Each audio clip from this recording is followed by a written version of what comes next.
ଭଲ ପାଇବା ଆଗରୁ ପ୍ରଥମ ନିଜର ପୋଜିସନ ବିଷୟରେ ଜାଣିଦେବା ଉଚିତ ବୁଝିଲ। ଫେରର ବୋଲି ମାରି ସିନା କରିଛ ଗୋରା ମୁହଁ ହେଲେ ତମ ମୋ ଝିଅର ବାଳକୁ ବି ସରି ନୁହଁ। ସରି ସାର୍ ମତେ ଜଏନ୍ ନ କର ହେଲେ ମତେ ବାଳ ତଳ ଦେଖାଉନି। ମୁଁ ବି ଗୋଟେ ଫାଷ୍ଟଫୁଡର ମାଲିକ। ମୁଁ ତମର ଏଠି ଟେକି ଧରିବାକୁ ଆସିନି। ମାନୁଛି ତମେ ଟେକି ଧରିବାକୁ ଆସିନ କିନ୍ତୁ ତମେ ଟେକି ବି ପାରିବନି କାରଣ ତାଙ୍କର ସବୁ ବଡ ହୃଦୟ ମନ ପଇସା ବ୍ୟାଙ୍କ ବାଲାନ୍ସ ସବୁ କିଛି। ହଁ ଅଙ୍କଲ ଏକଦମ ଠିକ କଥା କହିଲ। ଯଦି ସେ ବାପାଙ୍କର ଟେକି ନ ପାରିବେ ତାହେଲେ ତମର ଦଉନ ସେ ଟେକି ଦେବେ। ନିଜ ଅଙ୍କଲ ବିଷୟ ତତେ ଏମିତି କହିବାକୁ ଟିକେ ଲାଜ ଲାଗୁନି? ଆଉ ତମର ଯୋଉ ସେ ନାଳୁଆ ପାଟିରେ ବାଳୁଆ କଥା ଗୁଡା କହିବା ପାଇଁ ବିବେକ ତମକୁ ବାଧା ଦଉନି?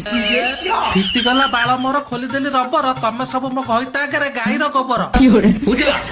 ମୁଁ ତମକୁ କହୁନି ଡାଡି ଯିଏ ଏଠି କଜଳପାତିଆ ଭଦ୍ରଲୋକ ଦେଖଉଛି ମୁଁ ତାକୁ କହୁଛି। ବାସ୍ ନୁନି ବାବୁ ମୁଁ ଏ ଅପମାନ ସହିପାରିବିନି। ବହୁତ ହେଇଗଲା ପୂଜା ଏବେ ମୋ ଶେଷ ନିଷ୍ପତ୍ତି ଶୁଣିର। ଷ୍ଟିଲ ଚାବିକି ପିତ୍ତଳ ତାଲା ଜୋଇ ହବ ଦିଏ ବାଳ ଫାଷ୍ଟଫୁଡ ବାଲା। ମୋର ବି ଶେଷ କଥା ଶୁଣିନି ଡାଡି। ବର୍ଷା ଆସିଲା ଖୋଲିବ ଛତା ଏଇ ଫାଷ୍ଟଫୁଡ ବାଲା ହବ ମୋ ଘଇତା।